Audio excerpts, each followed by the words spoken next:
Hello, I'm Dorothy Mazeau, founder of Golden Home Sharing Connections and the online Golden Girls and Guys Canada database. I came to the idea for Golden Home Sharing Connections through my practice as a real estate agent. Um, I have been working primarily with older adults who are looking to downsize from their family home. And I was realizing that the options available are fairly limited. Certainly, there are retirement homes springing up all over. These are fairly expensive, and not everyone can afford to live there. To try to downsize to a smaller home, a bungalow usually, you're really competing with the first-time buyers who are coming along, and that's keeping the prices of the smaller homes elevated. If you are looking to rent, rental accommodations are hard to come by. And if you're looking for a rent geared to income opportunity, there are usually waiting lists for that kind of accommodation. But in puzzling over this, I realized that I was living the answer because I have been living in shared homes myself for well over 20 years. And I find it a very enjoyable and affordable and viable way to live. So I wanted to spread the word, and that's why I've created this introduction to home sharing. So let me share that with you now. So what is a shared home? A shared home is a home that's shared by two or more mature adults who are not in a conjugal relationship. They're not married, they're not living common law, they're living together as friends or as almost like a family of friends. It could be two women sharing an apartment, could be four women and men sharing a house. And each household develops its own culture or style, and each member makes the house feel like home. Sometimes one person owns the home and rents out space to others. I have done that a number of times, and that's been very great. Sometimes homemates purchase a home together. And in Ontario, there are four women who did this in Port Perry, which is just east of Toronto. They call themselves the Golden Girls of Port Perry. And I've talked to them, and they've made a wonderful home together. I think their expenses for a wonderful big home, which they renovated and added to, I think they're paying about $1,500 a month each for everything, including the home expenses and their groceries and their wine, everything involved in running a home together. Sometimes the homemates rent a home together, and I have done this as well. I do sometimes caution people that make sure that the home you're moving to is one that is available for long-term rental. It is not just something someone's holding on to as an investment until they want to turn it around and make some income from it. Because you don't want to be in a position where someone's going to sell the home and then you're going to have to find another place to live. What makes a good homemate? Well, it's a person that you like and respect, whose way of living is compatible enough that you're comfortable living together. Now, this definition was very carefully crafted by Anna Marie Pluhar, who wrote the book Sharing Housing, a guidebook for finding and keeping good housemates, which is available through Amazon. It's available on my website. I've met Anna Marie. We've had some great conversations. Wonderful woman, and she's been home sharing herself for many years. The benefits of home sharing. The obvious one people think of is financial. Certainly, as the homeowner, you'll have some extra income, and as the home sharer, you will probably be paying a lot less than market rent and probably something more in line with what your income is. Companionship, really just as important, if not more so than the financial aspects, because loneliness is epidemic today. I mean, in Great Britain, they have formed the Ministry of Loneliness to help address this problem. It's a health hazard. Help with tasks and mutual support. Now that's an easy one, just whether you're waiting for the electrician to come and someone can be there in the morning and someone in the afternoon because they're coming somewhere between 9 and 5. Putting out the garbage, maybe home maintenance tasks, either that or you can hire someone with the income to cover home maintenance. A sense of well-being.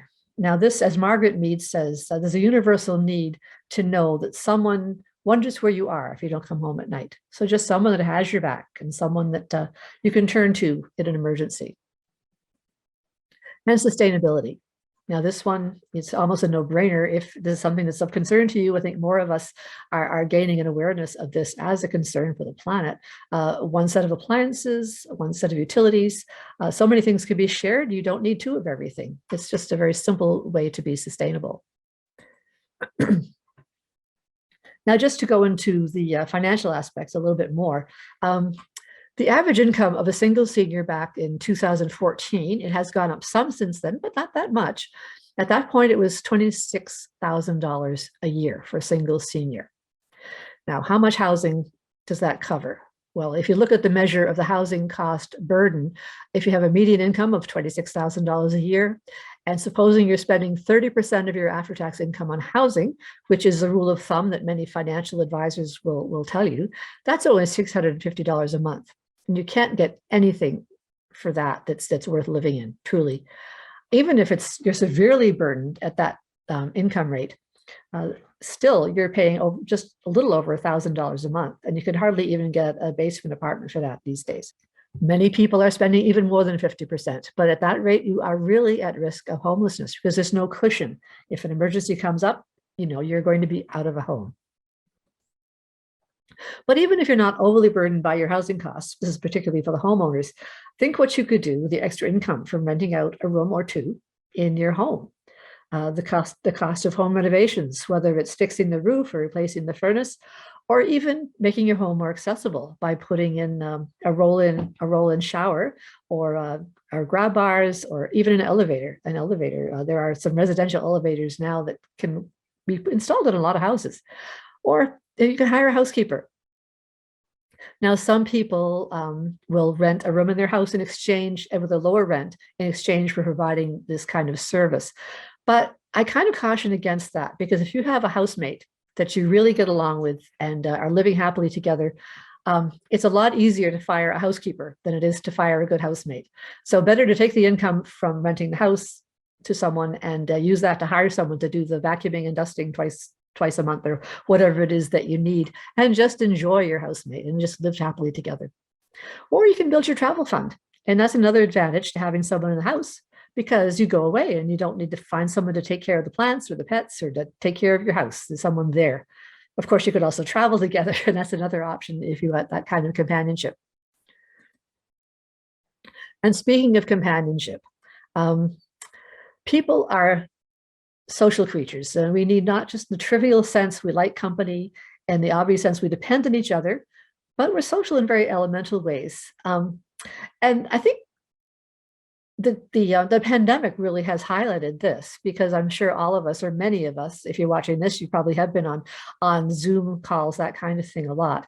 And you can get a lot of things done there, but it's just not the same as spending time with people. I know last weekend I just went over to a friend's house and we watched a movie together, and it was like, thank goodness, and I'm very glad as well that I am sharing my home with a couple of people during the pandemic, because I just know there are other people around, and it's a very different feeling.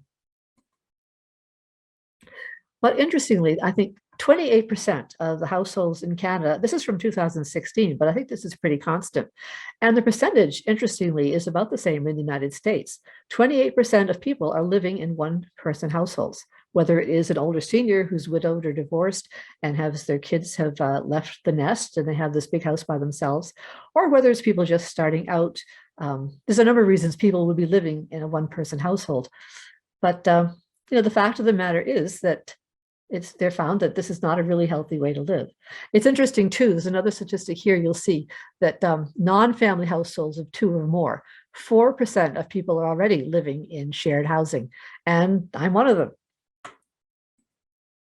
So chronic loneliness has a higher risk of early mortality than smoking a pack of cigarettes a day. I've heard this from a number of sources. This person happens to be a professor of psychology at the University of Chicago, but yeah, I've heard it in England. As I mentioned, they have the Ministry of Loneliness addressing this, but it's easier to understand because people can be more depressed if they're living alone. They may not eat properly. They may be anxious. It could lead to diabetes, heart disease, all of these factors of lifestyle that can contribute to ill health. And yeah, so share a home with someone, just having a meal with someone rather than just kind of eating on the run just because you know you should eat something, and often it's not that healthy. It's sharing a cup of coffee with someone. So many towns and civic organizations create opportunities for seniors to socialize. And during COVID, a lot of those have shut down. They're starting to open up again now. But nevertheless, there's a lot to be said for just sharing an informal cup of coffee with someone in your own home and talk about your day. I mean, something's bothering you. It's someone to bounce ideas off of. What would you do about this? And what do you think about this? And it's just so much easier when there's someone that's you're naturally around every day. You can kick back and watch a movie at the end of the day.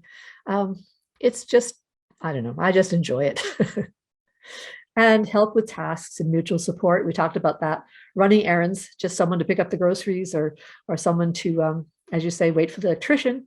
And another thing, if say you're 3 or 4 people sharing a home together and you're aging in place, and probably at least one of you will still have your driver's license. That's been an issue for many people. If they're used to being independent and suddenly they can't drive their car anymore, are they dependent on their kids to help them, or is there somebody else that's sharing the house with you? You can share a car.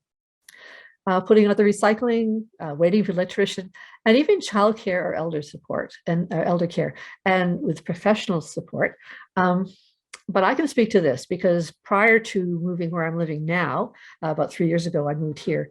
I was sharing a home with a couple of women. The daughter and I were together for close to 20 years. She and I had been sharing a home with some other friends when her mother was buying a house and asked her daughter to come with her to help. She needed a mortgage. She needed another signature on the mortgage. And her daughter said, well, sure, Mom, I'll come, but I'd love to ask my housemates. Maybe we can bring some of them too. And several of us, we all knew her mom and we were happy to do that. As it happened, the house that they could purchase was really only big enough for 3 people. So for various reasons, it was me. And when we first started living together, we were both working full time. I was still practicing architecture at that point, and her daughter was in healthcare. But we would be away all day, come home, her mom would have dinner ready for us, and we'd have a great time together. But as time went by, she had an underlying health condition that we did know that was going to be progressive. So you fast forward 10 years. And at that point, her mom was in a wheelchair. She wasn't able to do as much of the cooking, that kind of thing. And then eventually we had 20 hours of personal support workers coming in every week. But because there were 2 other able-bodied adults in the house, it wasn't just the daughter having to be a caregiver for her mom, as well as working full-time, which would have been very untenable. So many people take time off work to do that. By then I was in real estate, so my schedule was more flexible. So during the day I could probably be there, in the evenings her daughter was there. But for various reasons, she was able to stay home until just 2 weeks before she passed away. And it wasn't that I was a caregiver, I was there as a friend. I mean, her daughter went to Europe at one point with another friend, and her mom and I were sitting in the sunroom having a cup of tea, and her mom said, next time we'll go. And I said, absolutely, and that didn't happen. But it was just having somebody around to be a friend. So I would wish that for any of us. I think it's a great asset to have that available. And there's a difference between asking someone to pick up some chicken soup on their way home when you have the flu, or asking a friend who lives across town to do it, or even your next door neighbor. I mean, there's a group called the Tamarack Institute based in Guelph, Ontario, that are real community advocates. And they say the sign of a healthy community is if you would bring chicken soup to your neighbor when they're sick. Now, in the olden days, I think that was much more common. These days, we hardly know our neighbors, but you'd have to know your neighbor was sick. You'd have to know they like chicken soup, and you'd have to have a comfortable enough arrangement or between yourselves that they would be comfortable accepting something like that from you. But when someone's living in your house and they're out, you say, would you pick up some ginger ale on your way home? I really could use something for my tummy, or, chicken soup, whatever it is that you might need, just as a very natural way of sharing together. And again, just a general sense of well-being. Just like you can't depend on vitamins to give you all the nutrients you need to eat whole food. And you can't depend on social programs to make your life worthwhile. You need the spontaneity and variety of people in your life naturally to have a true sense of well-being. And as I think I said earlier, Margaret Mead said, just having someone know if you don't come home at night, where are you? What's up? And, to call. Or if you're home and you have a fall, or an emergency arises, someone to dial 911. And sustainability. You talked briefly about that. It's easy to see that sharing a home with someone will reduce the amount of the earth's resources you need to live. One kitchen, one house full of furniture, one heating bill, and so forth. And speaking of that too, in Ontario alone, there are about 5 million spare bedrooms. And those are in the homes of people, because houses are getting larger now, or there's usually 4 or 5 bedrooms. In newer houses, there are that. But even if someone's lived in a house for 40 years and raised their kids, they're perhaps widowed or divorced, and their kids have all left, those are some of the spare bedrooms that are there. But 5 million spare bedrooms is equal to about 24 years worth of affordable housing construction. So number one, will the province ever be able to afford to build that much housing? Number two, how many resources are needed to build that much housing? And that's going to impact our ecological footprint, if you will. And the fact that there are 5 million spare bedrooms, it's not a question of piling people into your house. It's just find a couple of people that you enjoy living with and create a life together. And that doesn't need to be built at all. They're right there, ready to go. So it's really something to think about. And Kirby Dunn, Home Share Vermont, said, we've done the surveys. People say they're happier, sleeping and eating better, and feeling safer in their homes with someone around. And if I sold you that as a drug, you'd pay thousands. And truly, would you really take a pill or would you rather have some company? I mean, really. But let's step back for a moment. This is what it's called the cringe factor. That term was actually, I got that from the women who have owned a house together in Port Perry, because they go around promoting this idea as well. And, that's versus the reality check, the cringe factor. Some of us immediately recoil at thought of living with other people. Are you giving up your independence, different habits of living, getting on one another's nerves? What about sharing a kitchen? Or will my visitors feel comfortable? Well, in terms of independence, in a way, you perhaps have more independence because you can come and go a little more freely if you know there's someone else in the house. Different habits of living, well, that's where you really have to be careful how you choose your housemates. And this is something that I go over in the workshops that I do. It's finding people who are compatible enough that you're comfortable living together. And the same with getting on one another's nerves. You have to be respectful of each other, and you have to have very similar, again, lifestyle similarities. Do you like it quiet at home? Do you like to party? Do you need the radio on all the time? Do you like it quiet? All these things. You talk about that kind of thing before you make a decision to move in together. You don't do this just on the spur of the moment, and you don't do it when you're in a desperate situation. It really could take some time, 2 or 3 months, to find someone that you're comfortable living with. But you be intentional about it, and you'll find it's certainly possible to find people. I mean, young people sometimes get married today. Perhaps they should be a little more intentional about looking into their lifestyles, how they like to live and habits and so forth. They find out later on that someone never puts the cap on the toothpaste or whatever it is. Anyway, when you're intentional about it, you can make these decisions ahead of time and have a much better chance of having something be successful. Sharing a kitchen. People ask me when they find out I'm sharing a home, what do you do with a kitchen? I say, well, we cook in it. In our case, just about every home I've lived in, we have shared the kitchen. We've shared meals. We just, whoever was out would do the grocery shopping, and we kept track of who spent what. At the end of the month, we added it up and divided by 3 or 4, depending how many people were involved, and we settled up between each other. Some people would rather have their own food and keep that separate, and each one has a corner of the fridge, whatever. But I find sharing meals, it's been called the community glue. When you break bread together, that really is a very bonding experience. So if you can do that, I highly recommend it. And will your visitors feel comfortable? Well, I've had my family visit here, and at first they're a little bit awkward, but I just, look, this is my home. This is like my family. Feel at home. Eventually people get the idea and they realize they can relax and just enjoy your new extended family. And the reality check. How many people do you know over the age of 85 who are successfully living alone? Are they safe? They may have their kids giving them ride places or bringing them meals. They may have meals on wheels, which certainly is another way to do this. And are they safe? I mean, I know of a case where a daughter was calling her mother every day at 5 o'clock. She'd call her mom. And one day, right after they hung up the phone, her mother had a stroke and didn't find out until a day later when her daughter couldn't reach her on the phone and followed up. But 24 hours is a very critical period at that time. And if you're sharing a home with someone, they will know right away something's wrong. They'll call 911 and you'll be taken care of. So how many are relying on families and friends to look after them? I mean, our kids worry about us. They do. I mean, if you're a senior that has kids that say, don't worry about me, I'm fine, but they're going to worry. And it's a load off their mind too, to know you have someone with you. Someone told me recently that they were taking turns with their sister, I think spending a month living with their dad. I guess their mom had passed away. And their dad had a girlfriend who was perhaps a few years younger than he was. She was very proper. So every night they would watch TV together, and then she would go home, and then she might come back the next day. And his daughter said to him, Dad, why don't you just move in together? And I guess, I don't know what happened in the end, but That's not a bad idea. They would have felt better because they know there was someone with their dad. Anyway, something to keep in mind. And if you've ever been involved with helping someone over the age of 85 to downsize and move, it's likely going to be at a crisis situation, a health crisis. Something's happened. They need to move perhaps into long-term care, or they've gone to the hospital. They can't come home because there's no one there. I've talked to women in retirement homes or long-term care facilities, and they say, oh gosh, we wish we had done this a long time ago because we suddenly had to move into this long-term care facility. We had no control over what happened to our things. The kids had to take care of it all. They didn't know what was important to their mother or father.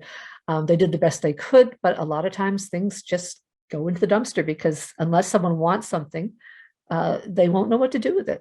So it's really, and if you have a partner, like it says here, the reality is at some point, one of you will be left alone. So plan ahead. That's really what I'm talking about here. So bad stuff happens. At some point, one of these scenarios could happen. You could lose your spouse or partner, or your spouse or partner might need to move into institutional care. I mean, at some point that does become necessary for some people. You have an operation or a fall and can't be discharged home because you live alone or your home is not accessible. So consider taking some action, or at least planning your options while you're well and able to keep control of your situation and design your own future. I mean, I talk about it as when we launch our lives, often we do have roommates, whether we're in university or when we're starting our careers, and then our career launches and perhaps you get married and raise a family. So you launch and then you have your life, and then this is where you're coming in for landing. And this is a way to come in for a graceful landing that you can live out many, many happy years together. So the alternatives: if you have a lot of money, you can stay in your own home and purchase care up to and including full 24/7 care if you need it. Private retirement homes we've talked about. And there again, the hardest day for staff at a retirement home, number one, is the day they have to tell someone, I'm sorry, you don't have enough resources to move in. And number two, if you've used the equity in your home to pay for your retirement home, and suddenly you're age 95 and you never expected to live that long, but there you are and you've run out of money. And then you have to go around and say goodbye to your friends at the retirement home because you have to move out. You don't have any more resources. And that's when you may move in with your children. Now, living with your children, it can be okay. Depends entirely on the family dynamics. I mean, sometimes it can work okay, but sometimes it's just not a good idea. In my case, my own mom did move into with my sister for the last 3.5 years of her life. And God bless them. Mom was very, very, very grateful, and my sister was very patient, but it was hard for both of them. And I'm just grateful that was there for my mom. And in a way, that's another reason why I was really glad to be able to help a friend to do that as well. But those are your options. And really, it takes a paradigm shift to think about, this way of living, because we just haven't thought about it. And some cultures, it's very common for intergenerational homes to happen. And that is also, if the home is big enough and then you plan to share a home with your kids, that certainly can be a solution. But the idea of sharing a home with someone that you don't yet know is a new idea, and it's not immediately comfortable. But as someone who's shared homes for most of my adult life, from my experience, it's viable, enjoyable, affordable way to live. And you won't be strangers for long. In fact, you'll get to know each other before you actually move in together.